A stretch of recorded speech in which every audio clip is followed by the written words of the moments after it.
Fox C-6 School District is looking at proposals for the 2017-2018 school year to provide more time for PLC structures and for interventions to help struggling students. Right now, the Seckman leadership team has been tasked with working with Fox High School to try to narrow down to a handful of specific plans that we could possibly utilize next year for our calendar. So my plan is to go through the 4 proposals with the hope of better explaining each of them to you. And our task is to collect feedback on what you like and dislike about these proposals. So the first proposal that we're looking at is a modified block proposal. And basically the way that this works, there are really 2 basic options. Option 1, um, you the the modified block would meet for back-to-back days every 3 weeks. So in other words, you'd have your normal schedule, and then every 3 weeks you'd have 95-minute class periods. And basically, teachers would then be assigned common planning period, and they would use that 95 minutes, one of those 2 days, every 3 weeks for PLC purposes. The second option is that we, instead of meeting every 3 weeks, we extend it out to 6 weeks. And during the 45-minute advisory time, that's when teachers would then use for PLC time. And so you can see a sample on this particular page. This is of the 95-minute every 3 week option. And you'll notice that day 1 of the block is on the left, first advisory, second, third.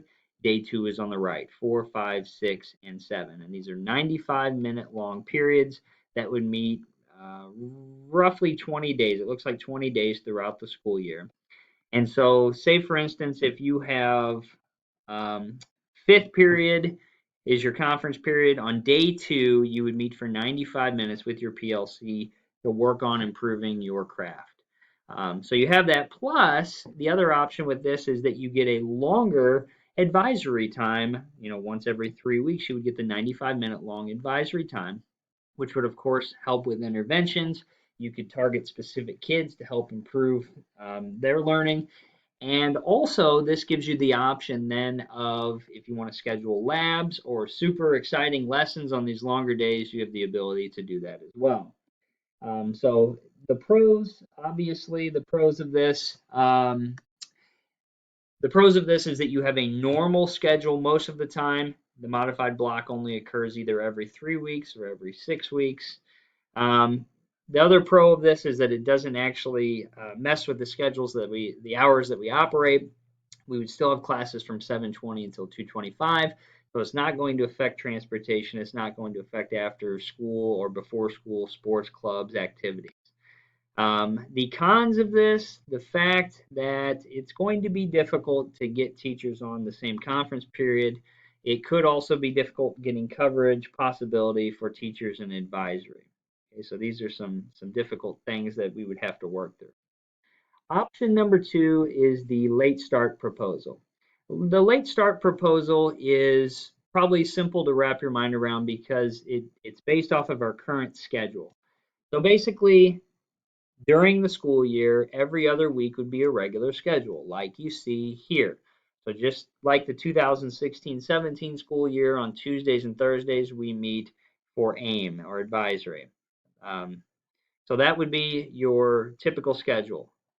Every other week, you would have a PLC schedule. Now you'll notice right off the bat that advisory only meets on that PLC day. And that PLC day, the actual school day itself, does not start until 9 a.m. So this is a true late start. So PLCs would be required to meet basically between our contracted hours. You could actually extend this out to 7. So between 7 to 8:50 or 7:20 to 8:50, and this would be every other week that you would have this common planning time with your PLC teachers. So you notice that the class periods are right around 30 minutes in length, and we are out at the normal 2:25 time. So there's a total of 16 days of PLC time in this particular setup.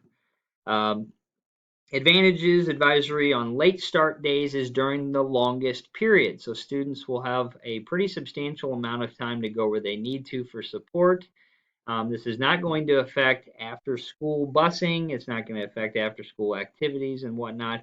And there's also the possibility that students could catch up on sleep by the fact that they'll be able to stay in bed a little bit longer.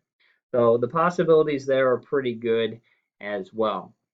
Option number three is the early release schedule. And there's basically three schedules. The first are regular days. You'll notice that there are no advisory meetings during these regular days. These are on Tuesdays and Thursdays. It's all straight up hours 1 through 7. They're 50-minute long classes. On Monday, Wednesday, and Friday, we will have advisory or academic lab, whatever you want to call it. Your regular class periods are 44 minutes in length with a 41-minute advisory. So positive here right off the bat is that you have an additional day of academic lab time versus the current advisory schedule. And twice a month on Wednesday, so every other week, we would have a PLC day. And on this PLC day, you see that hours 1 through 7 meet from 7:20 until 1:39, and then students would early dismiss and they would go home for the day. And at that point, teachers would then work within their PLC groups to improve instruction for their students and their learning. And you'll notice that that day and that day, the advisory day or the academic lab day and the PLC day, classes meet for 44 minutes. So it gives a little bit of commonality there. But again, the downside is that you have multiple schedules.